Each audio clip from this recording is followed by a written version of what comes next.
Hauntings don't exist. Plain and simple.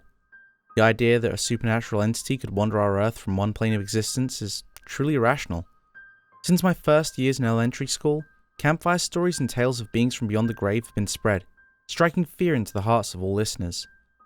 While most stories were blatant fabrications and falsehoods, some of my classmates would attempt to convince others that they had genuinely encountered the supernatural.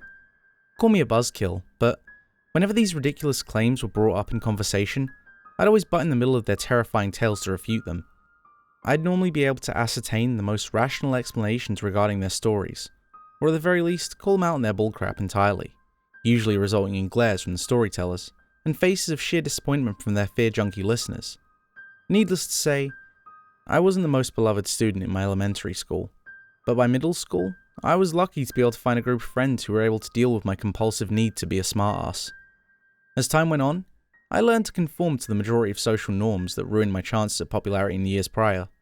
However, I always did stand tall with my natural skepticism towards ghosts and most other things supernatural, and that stuck true all the way to my current college life.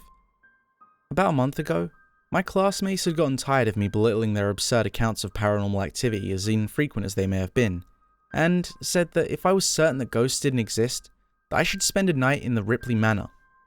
Up until last year, the Ripley Manor, owned by Mr. James Ripley himself, was a massive house located right outside of our campus. This was the home of the Ripley family, consisting of course of James Ripley, his daughter Samantha, his son-in-law Derek, and his grandson, Luke. In late December of last year, given the location of my dorm room, my dorm mates and I were kept up all night by a ferocious argument that broke out between Mr. Ripley's daughter and her husband. The couple were heard screaming through all hours of the night until about 3 in the morning. This was when a different type of scream was uttered, a more guttural, shrill shriek of sorts, followed by silence. For the first time all night, we heard nothing but silence, and we weren't sure if we liked it. Soon after, the silence was abruptly cut to an end as an incredibly loud bang was heard, accompanied by the sound of a young boy screaming and 2 more shots.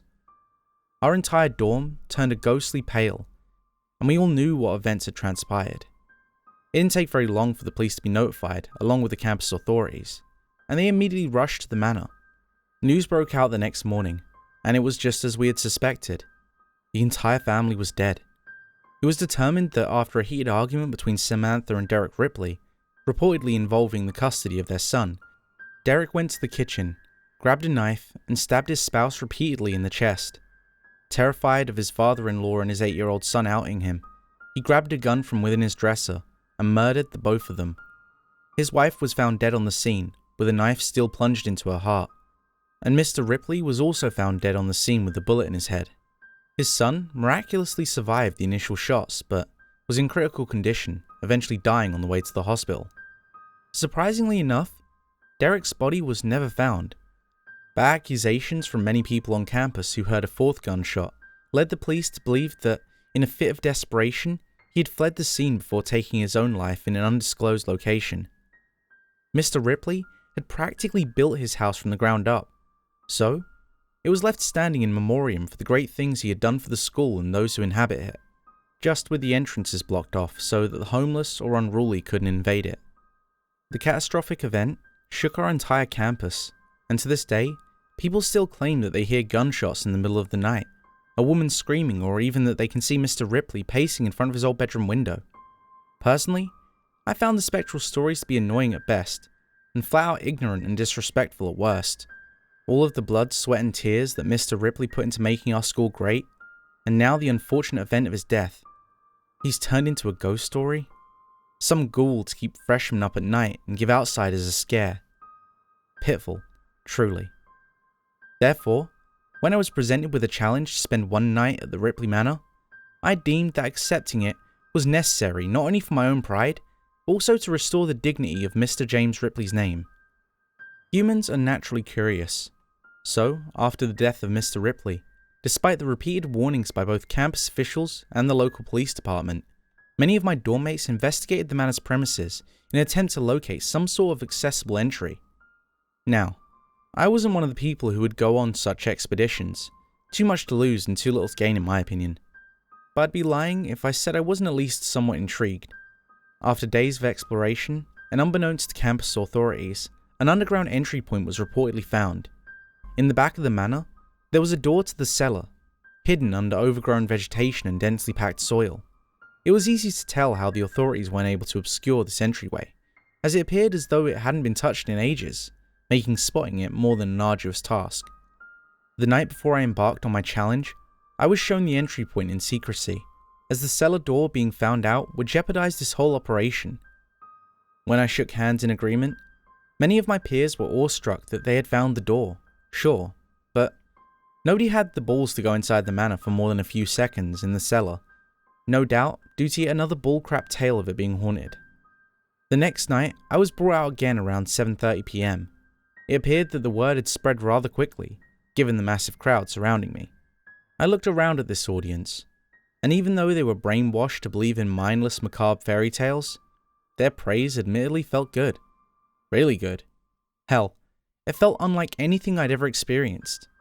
Nevertheless, I had a job to do, and I wasn't going to let a few attractive women I otherwise didn't stand a chance with distract me from my challenge. I paid them each a passing glance, and moved forth. Being that it was February, the air was frigid and the door was coated with ice. The group used their numbers to an advantage, breaking the icy barricade with ease, and thus permitting me entry. Before making my way in, one of my friends asked for my assurance one last time. I replied smugly with a chuckle. Hauntings don't exist, implying my agreement. I chipped away at the remaining ice that was guarding the door, but before I entered the cellar, another one of my friends handed me a notebook and a ballpoint pen, saying with a bad Western movie star-esque inflection, "You got a lot of guts, kid. More than me, at least," before mockingly looking off in the distance and reverting his voice back to its obnoxious standard. So, I want you to take notes on anything and everything that you see, hear, smell, touch, taste. Hell, even if you see a mouse scutter across the floor, I want to know about it. I mean, if you actually do see something, we don't want you forgetting it. I gave him a look of annoyance, but, well, I needed something to do in there anyways, and having actual technology would apparently make it too easy to make it through the night alone. As much as I hated to admit it, my friends were right. Had I been allowed to use my phone, I would have just spent the entire night playing Tetris, and I wanted absolutely no caveats to discredit my stay. I looked down the cellar for a moment, locking my gaze on the darkness within that seems to stretch on for an eternity. With a look back to the crowd, my crowd, and a deep breath, I took my first steps into the house. I gave my doormates a sarcastic salute, and then shut the doors behind me. Immediately once I made clearance into the full cellar, I began jotting down my first impressions. Here are the notebook entries that I made during my journey through Ripley Manor. Entry 1. The cellar. Well, you scumbags wanted a night in the Ripley Manor, and you got it. Basically, I'm bored as hell, so until something scary happens, I'm just going to jot down my thoughts because you idiots are suddenly my English teacher or something. Here I was, thinking I would at least get a day off from schoolwork, and nope. Here comes the idiot patrol with some homework. Whatever the case is, I'm spending my first hour or so alone in the cellar. Dun dun dun. Yeah, I know, spooky. To be completely honest, it's actually pretty relaxing. It's dark enough to sleep in, and the only thing I can hear is the water dripping onto the cement floor. My eyes have begun to adjust to the dark, and there isn't really much to say. The walls are grey, the floor is grey, and everything is either grey or too dark to see unless I shine my flashlight on it. But honestly, wasting the battery this early isn't my top priority. The one notable thing that I can think of though, is the odour. There is this rancid smell down here, like something I smell when my old cat brought home a present, mixed with what I can only describe as the smell of decay. Luckily, my nose has grown accustomed to it, so the severity of it all is thankfully waning. Really not much else to say. This just seems like a normal cellar, so I'm just going to try and meditate for a bit and end this entry here. Full disclosure, you idiots got me. Here I am, just trying to take a nap before I go exploring a goddamn murder house, and you guys, of course, have to try and pull a prank on me. Though, I've got to admit, props to one of you for being man enough to go up the cellar stairs. That crappy rip-off Joker laugh ain't gonna fool me though. Neither is the incessant banging on the walls. If anything, you're just getting on my nerves, so if you could just quiet the... Well, I guess I wrote too soon. At least you got the common decency to know when you've lost. So thank you for shutting the hell up.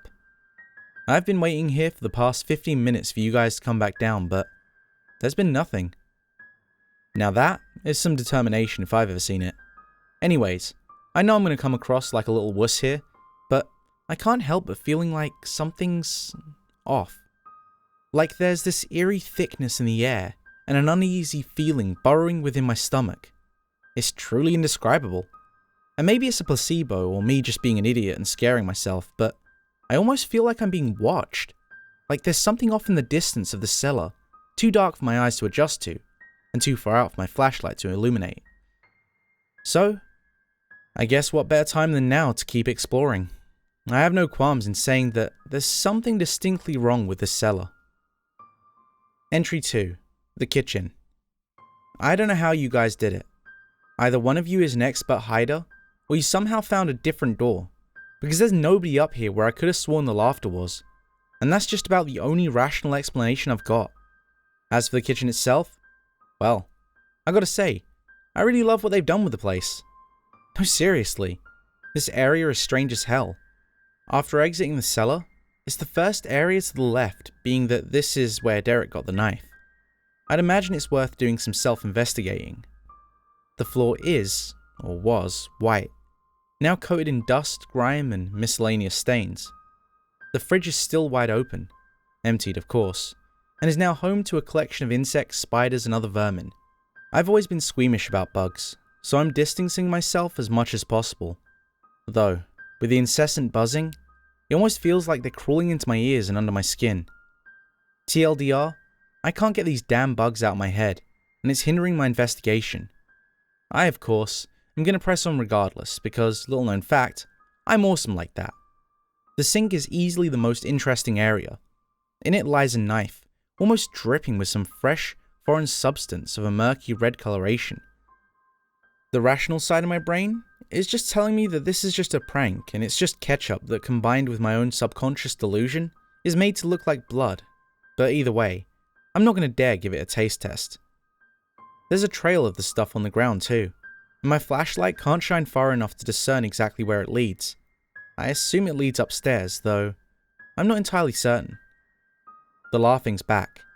I stopped writing for a moment to collect my thoughts before moving into the next room, and just as I began to take my first step, I heard it. I heard no footsteps moving upstairs, nor did I hear any whispering or giggling, or any indicators that it was really any of you.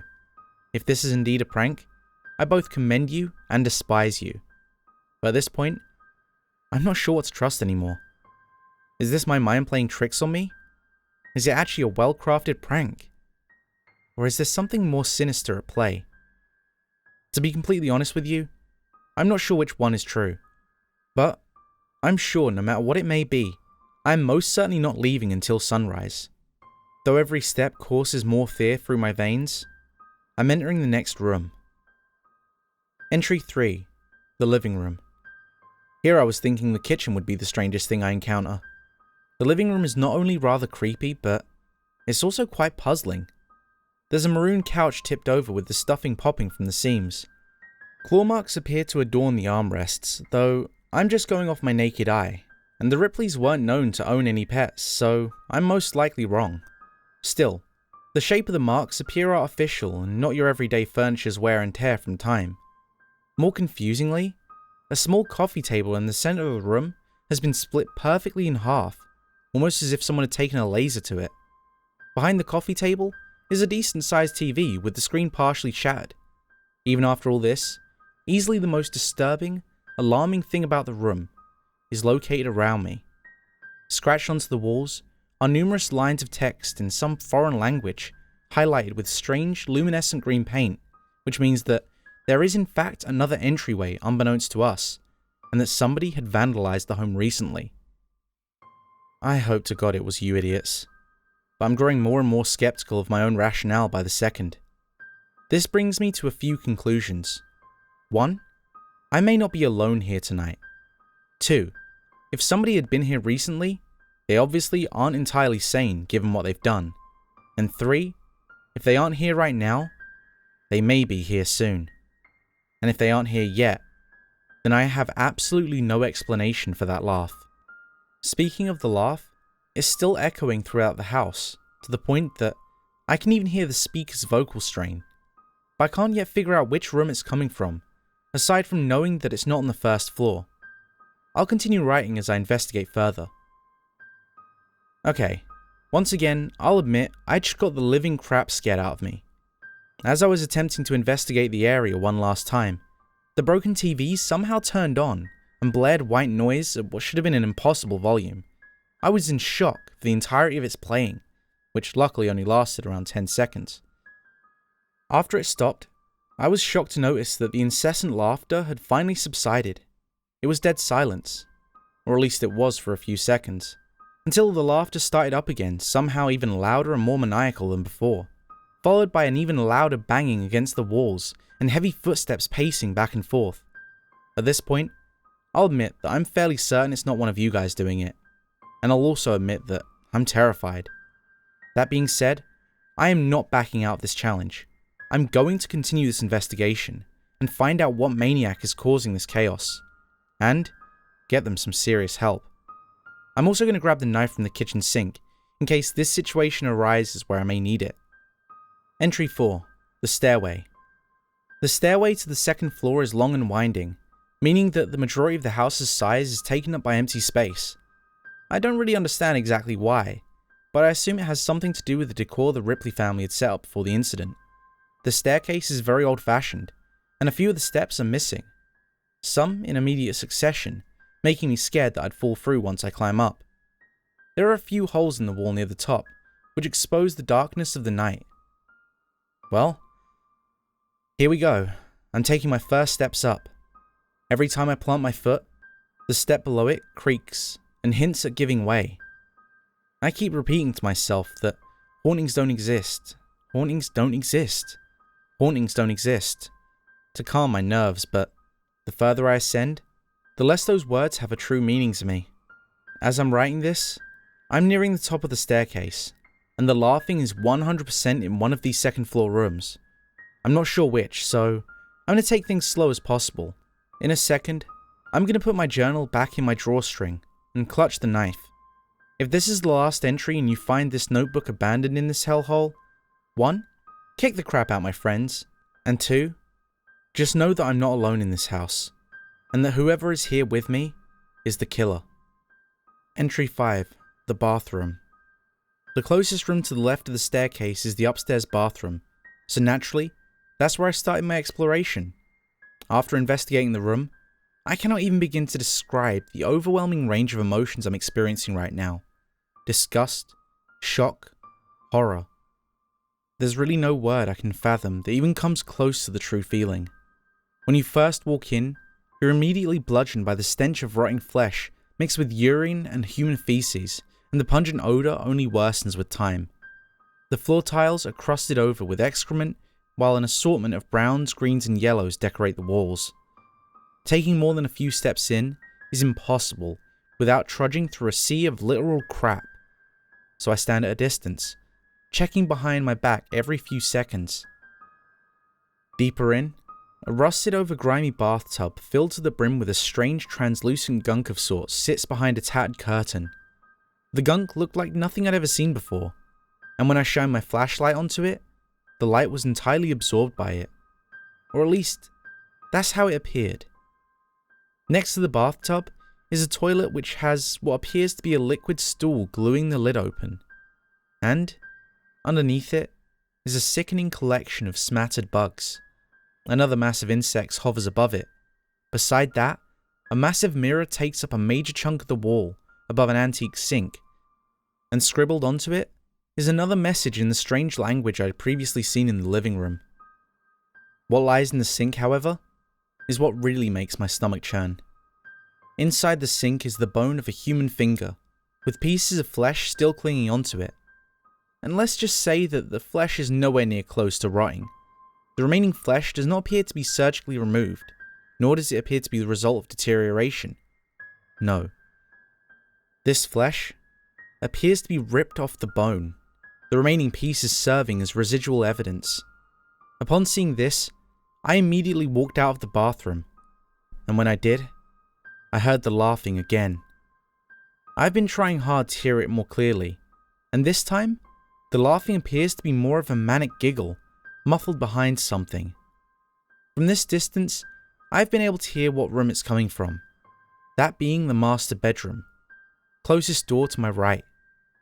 Now, I know I'm acting like a lunatic here, but I have to enter that room. If I even want a chance to make it through the night, I absolutely have to figure out what's going on in there, what threat is or is not present, and most importantly, if I'm going insane. Entry 6. The master bedroom. I tried the best I could to keep my composure. It's been an hour since I entered that room, and I would give anything to take that hour back. My apologies for the lack of legibility, but I cannot physically stop myself from shaking. Hell, the only reason I'm able to even write this is because the shaking finally went from violent to manageable. I'm going to try my best to recall the events that have just transpired, though, in all honesty, it's still a blur to me.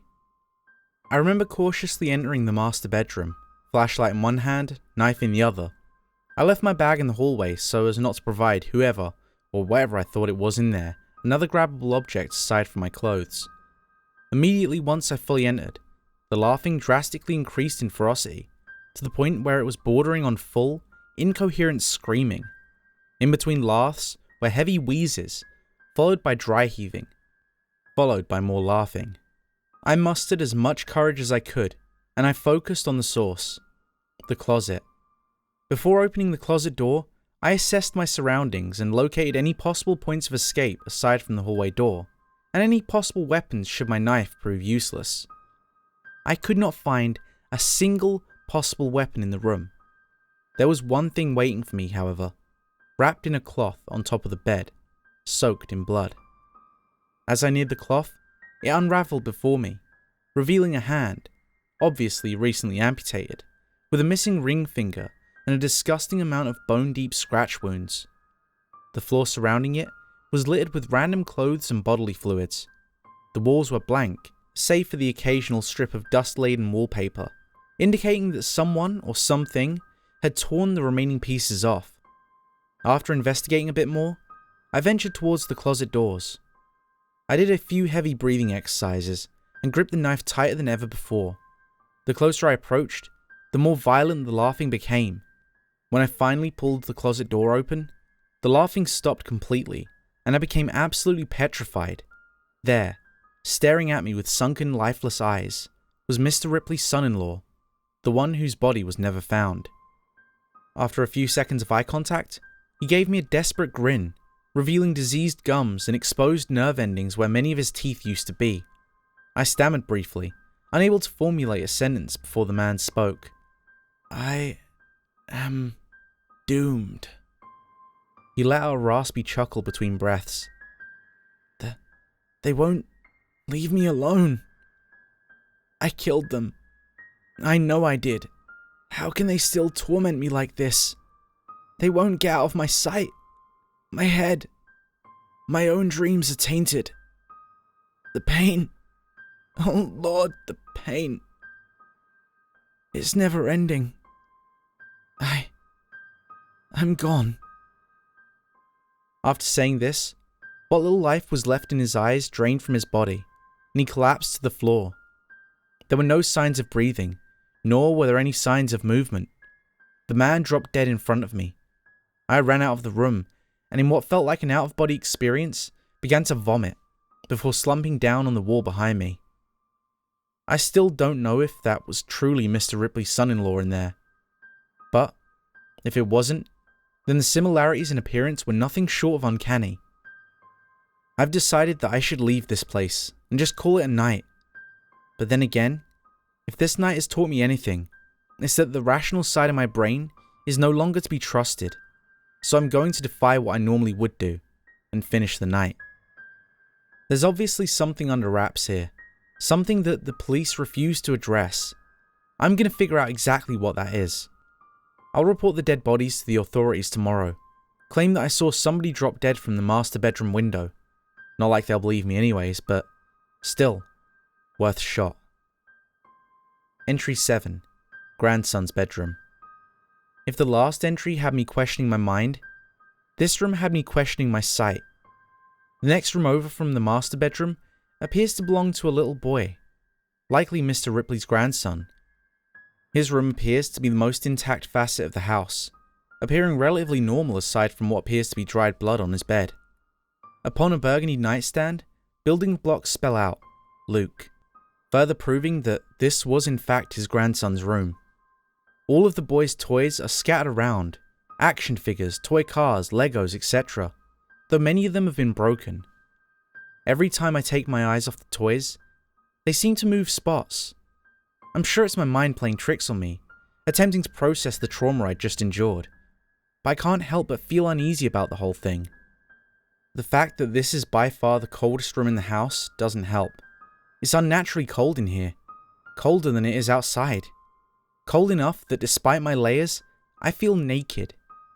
Every so often in my peripheral vision, I see what appears to be a boy with sunken, cratered eyes, though when I look in its direction, it's gone. I'm obviously starting to hallucinate, so I think I'm going to try and find a place to bunker down and sleep.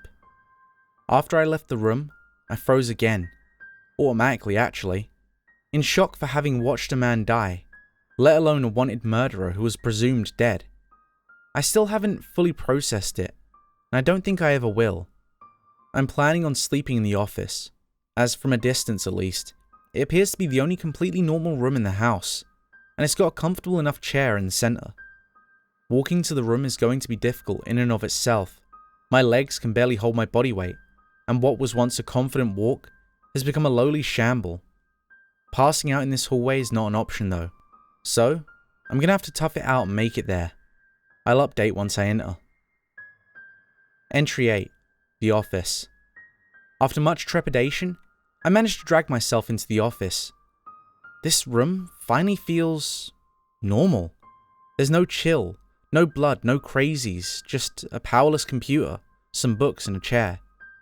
I'm gonna see if there's a book I can read to pass the time, and then I'm gonna go to sleep. I'll make a final entry tomorrow morning when I wake up, and I'll see if anything's changed. I just woke up mid-dream out of nowhere. I have no idea of the time, nor what woke me up. The strangest thing is, it feels as though I never fell asleep. Like, when I normally wake up, I'm of course very groggy and tired, but right now, I'm wide awake. There was a man, walking. No, hovering towards me. I jolted out of the chair and was paralyzed with fear. My feet, no longer capable of lifting themselves off the ground. As he approached closer, I could clearly see that the man standing before me was, in fact, Mr. Ripley. He gave me a disgruntled look before speaking with a harsh whisper. "State your business here." I couldn't even spew out a syllable. "Do I not exist? Do you not see me? You know of my passing, yet here you stand before me, and yet here you hear my voice." He grew closer with every word, to the point where we were only separated by a few feet. "I did not invite you, yet you feel the need to rummage through my house, free my prisoner, and make a mockery of my work. You should have never came here." As he finished his last sentence, the apparitions of a young boy and a middle-aged woman materialized behind him. Absolutely petrified of enduring the same fate that his son-in-law had, I broke free of my self-imposed paralysis and ran through them. I sped down the stairs, skipping steps and nearly falling through when I neared the bottom. I ran straight down the stairs into the cellar, occasionally glancing behind me to see Mr. Ripley, or at least the entity that claimed his identity, hot on my trail. I sprinted faster than I knew possible, and managed to just barely hop out of the secretive cellar door, barely escaping the entity's ghastly clutches. I peered through the cellar door and saw him retreat back into the manor, beckoning for me to never return. The door slammed shut as he left. I'm currently sitting by the cellar door, and quite honestly, failing the challenge is the least of my concerns. I've reburied the entryway, and I beg all readers to never enter this godforsaken house, though it may be hard to believe, and I don't blame you for doubting, for if I was in your position, I would likely do the same. These were my findings through my venture through Ripley Manor. I will never return, and you shouldn't either. When I exited the manor, I immediately retrieved my phone and called the authorities in the area. They did a quick search and found no trace of any human body, appendage, or supernatural entity. I checked the time, and I'd actually completed the challenge, 5:30 AM on the dot. Surprisingly enough, when I returned my notebook, I got a lot of fame, praise, and attention that I otherwise wouldn't have even dreamed of receiving. I was getting laid more than I ever had in my entire life, meeting tons of people that, at any other point, wouldn't have ever even seen me, and found myself happier than I had ever been before. In short, I had finally reached the level of popularity I was disqualified from in my younger years, and just about nobody doubted my findings. I say just about because there was one person who did. A guy by the name of Bobby Costello. He refuted my findings, chalking them up to exaggeration and blatant dishonesty. No matter what I said to sway his opinion, or to prove him that my experiences were true, it got to the point where in an effort to prove me wrong, he said that he would stay the night and do what I couldn't do. Make it sunrise. I warned him of the dangers. I begged, pleaded, did just about everything to persuade him away from trying to stay the night like I did. He should have listened. That night he entered, and the next morning, he didn't return. He never did, being murdered by what lurked inside those manor walls. His body was never found, and after the news of another death within the Ripley Manor, the building was torn down. Too much of a negative connotation, I suppose, and it remains an empty patch to this day. Many people consulted me, asking how I was so lucky to survive when my friend had been killed. I'd respond by saying that I had no clue, and that the ghosts who haunt the place must have taken pity on me and ended up killing him. Though deep down, I knew the truth. The magnitude of these experiences have greatly impacted my life, and as messed up as it is to say, my popularity only increased with Billy's death. I don't regret anything that I did, for the rewards have far outweighed the struggle involved. Though I may now say it less, not wanting to jeopardize my position among the social hierarchy, to this day, I still stand by what I originally said, as now, I am more sure than ever. Hauntings don't exist. Thanks for sticking around. I hope you enjoyed the story. We're at the end of this one, but there are plenty more you might not have heard yet. So, here are some options. My entire Creepypasta playlist, or a story that YouTube thinks you'll like from me. With all that said, I hope you leave a like, maybe a comment, and if you want to hear more, subscribe to notifications to get the latest stories as soon as they're available.